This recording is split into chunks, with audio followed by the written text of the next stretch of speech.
Hi friends, welcome to my channel. এবার উল্টো পথে হাঁটা শুরু করলো।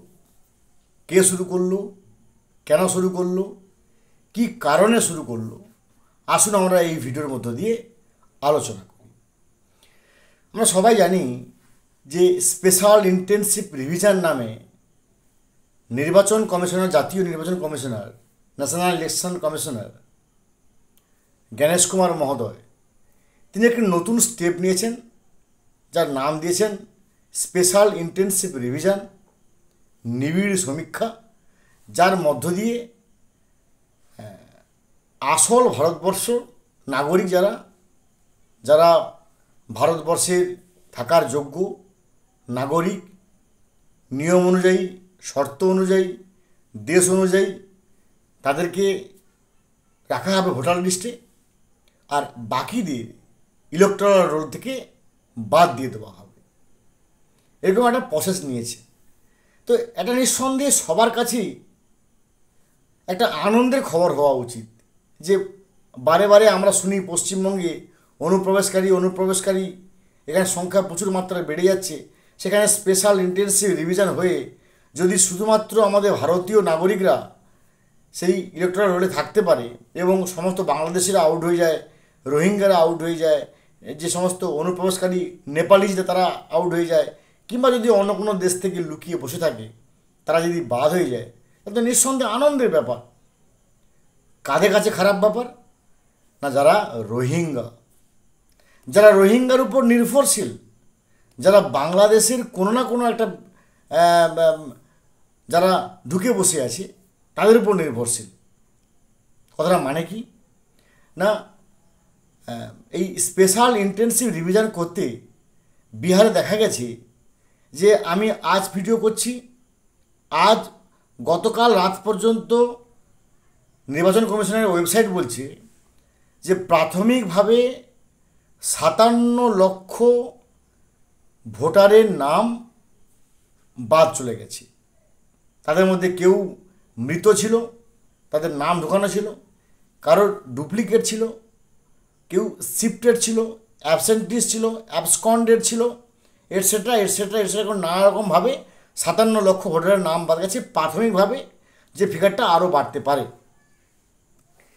এবার দেখা যাচ্ছে যে যে ঘটনাটা ঘটছে এর পরিপ্রেক্ষিতে সেটা কিন্তু আরও মারাত্মক। কি মারাত্মক না, দুর্জন প্রিয়বাদিচ নৈত্যত বিশ্বাস কারণম মধু তিষ্ঠতি জিহাগ্রে হৃদয়তু হলাহলম। গতকাল পশ্চিমবঙ্গ বিধানসভার এলওপি তিনি প্রেস কনফারেন্সে যে কথাটা বলেছেন সেটা কিন্তু নিঃসন্দেহে শিউরে ওঠার মতো। তিনি বলেছেন, তথ্য নিয়ে বলছেন যে আইপ্যাকের কিছু লোক পরিষ্কারভাবে এই এসআইআর বা স্পেশাল ইন্টেনসিভ রিভিশন থেকে বাঁচার জন্য উল্টো পথে হাঁটছে।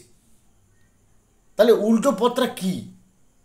আগে আসুন সোজা পথগুলো কী, তারপরে আসবো উল্টো পথটা কী, এবং সেই উল্টো পথে হাঁটার চেষ্টা করছে কেন, আর উল্টো পথে হাঁটার চেষ্টা করলে কি কোনো লাভ হবে, আসুন আমরা আলোচনা করি। নির্বাচন কমিশনের 11 দফা নথির তারা রিলিজ করেছে। যদিও এটা আমাদের পশ্চিমবঙ্গের জন্য নয়, পশ্চিমবঙ্গে এখনও পর্যন্ত কোনো নোটিফিকেশান জারি হয়নি। পশ্চিমবঙ্গে কবে থেকে হবে সেটা এখন আমরা ইলেকশন কমিশনার ছাড়া আর কেউই এখনও পর্যন্ত আমরা জানি না। স্বাভাবিক, জানাটা স্বাভাবিক নয়। যবে গিয়ে কমিশনার তার ইসিআই নোটিফিকেশান করবে, বিজ্ঞপ্তি প্রকাশ হবে, তার ক্রাইটেরিয়া বেরোবে, তার কাট অফ ইয়ার বেরোবে, কাট অফ মান্থ বেরোবে, তবে জানতে পারবো যে এই ব্যাপার, এবং সেক্ষেত্রে তার সমস্ত নিয়মও পাল্টানো হতে পারে। যে নিয়মটা আমরা এখন পড়ছি এসআইআর বা স্পেশাল ইন্টেনসিভ রিভিশন, এটা সম্পূর্ণ বিহারের ক্ষেত্রেই প্রযোজ্য। কিন্তু আমরা ধরে নিচ্ছি, কারণ অনেক মিডিয়ার মতে আনসাপোর্টেড নিউজ বলছে যে সামনের মাসের আগস্ট থেকে এই স্পেশাল ইন্টেনসিভ রিভিশন আমাদের পশ্চিমবঙ্গেও শুরু হবে। তাই যে 11টি নথি কথা বলা হচ্ছে সেই 11টি নথি হয়তো আমাদের পশ্চিমবঙ্গের ক্ষেত্রে প্রযোজ্য হতে পারে। এখন যে নথিগুলো দেওয়া আছে তার মধ্যে একটি মাত্র নথি যেটা কিন্তু শিথিল, আর 10টা নথি অত্যন্ত টাইট। সেই 10টা নথি এই মুহূর্তে বানানো যাবে না, কারণ এসসি এসটি ওবিসি কখনোই হুট করে বানানো যায় না, এই একদিনের মধ্যে বানানো যাবে না।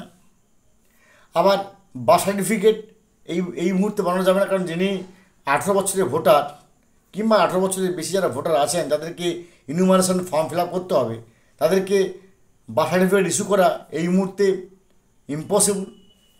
আবার যে পয়েন্টগুলো আছে, পাসপোর্ট এই মুহূর্তে করা যাবে না। আবার national register of citizen NRC তো আমাদের পশ্চিমবঙ্গে হয়নি, এর গল্প নেই। আবার ফ্যামিলি রেজিস্টার, এর জন্য একটা স্পেসিফিকেশন প্রয়োজন, যেটা আমাদের পশ্চিমবঙ্গে নেই বা এখনো পর্যন্ত সব জায়গায় হয়ে ওঠেনি। আবার any land house allotment certificate by government.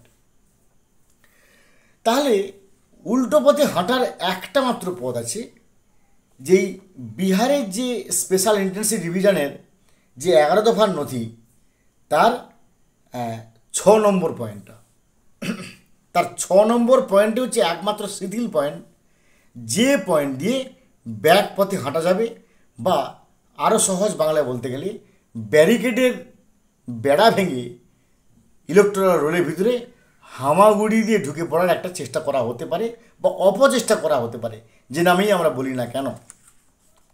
6 নম্বর পয়েন্টটা কী বলছে? 6 নম্বর পয়েন্টটা বলছে permanent resident certificate issued by competent state authority.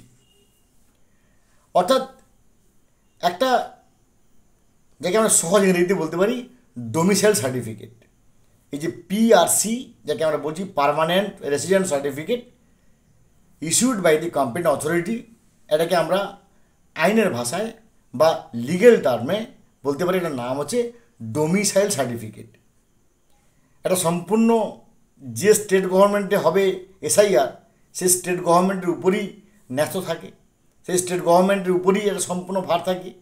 তাহলে একটা পার্মানেন্ট রেসিডেন্ট সার্টিফিকেট যে কোনো এসডিওর মধ্য দিয়ে কিংবা বিডিওর মধ্য দিয়ে কিংবা ডিএমএ অফিসের মধ্য দিয়ে বা যে কোনো একটা লব্ধ প্রতিষ্ঠ পদ্ধতিতে ব্যাক পথে হেঁটে রামবাবু, শ্যামবাবু, মধুবাবু, যদুবাবু, মঞ্জুদি, ডলিদি, শ্যামলীকে দেওয়াটা কোনো কিন্তু কঠিন ব্যাপার নয়। এই কথাটা কিন্তু এলওপি বলার চেষ্টা করছেন যে ব্যাক পদ্ধতিতে ডোমিসাইল সার্টিফিকেট দিয়ে ওই সমস্ত রাম, শ্যাম, যদু, মধু কিংবা মঞ্জু, ডলি, শ্যামলী কিংবা আনোয়ার শেখ, শেখ আনোয়ার, মোহাম্মদ দিলবার, দিলবার মালোয়ার যে সমস্ত আছে, তাদেরকে ইলেকটোরাল রোলে হামাগুড়ি দিয়ে ঢুকিয়ে দেওয়ার একটা চেষ্টা বা অপচেষ্টা করা হতে পারে, যেটা কিনা এলওপি অভিযোগ করেছেন। এখন যদি এই অভিযোগ সত্য হয়, তাহলে কিন্তু মারাত্মক সময় আমাদের জন্য অপেক্ষা করছে। আর যদি সত্য না হয়, তাহলে নিঃসন্দেহে আমাদের পশ্চিমবঙ্গের পক্ষে এই এসআইআরটা একটা আশীর্বাদ রূপে কাজ করবে। ভালো থাকুন, have a good day, thanks.